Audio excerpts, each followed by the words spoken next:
Guys, I have a little bit of beef with internet advocates and activists who have large platforms where they talk about social issues similar to what I do. But some of these things that are bothering me are mistakes that I have made too. So rather than respond in anger, let's respond with education. This is what I call the advocacy pipeline. Advocacy comes in many forms, but most advocates and advocacy organizations will primarily fall into one of these three buckets. So we can look at this as a funnel.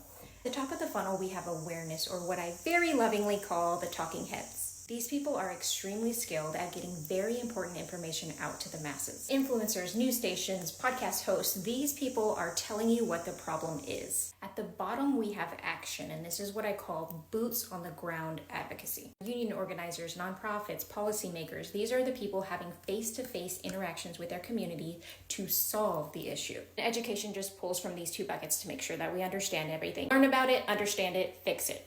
Simple enough. For context, I myself am a talking head that works with boots on the ground organizations to help them get their message out and connect with their communities. That's what I do for a living. But in doing that work, I realize that there are a lot of talking heads who are putting out messages that are actually hurting these organizations that are trying to solve the issues. Here are a couple of hard truths for those of us who fall into this bucket. Number one, you are an expert on how to talk about the issue. You are not an expert on what to do about the issue. Let me give you an example. I've worked with organizations who had solutions to problems, but in order to get those solutions pushed through, they needed people to volunteer, they needed people to call their politicians, share their stories. But at the same time, there were influencers telling their millions of followers that these solutions don't work. And instead, a better plan would be to go bully some random online beauty influencer into making a half-baked statement about the issue.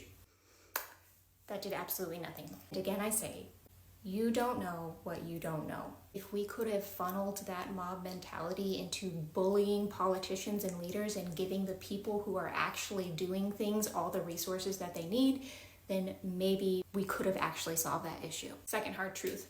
Virality does not equal mobility. You could have tens of millions of views, thousands of people in the comments saying how angry they are and ready for change, and that video can produce absolutely nothing.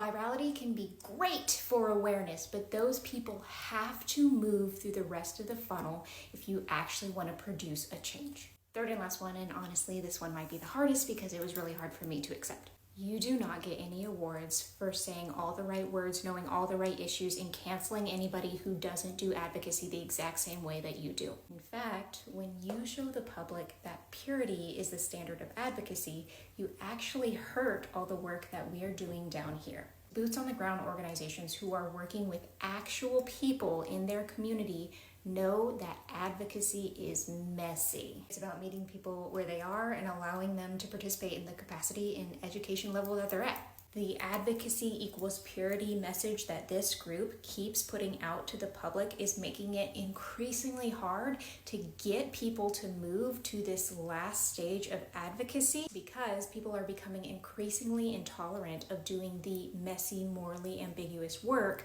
that is community building and mobilization. Again, I'm not trying to dog on this group. We are a very important and necessary part of advocacy, but it's equally important that we make sure that our words and actions aren't inadvertently hurting the people that we're trying to help.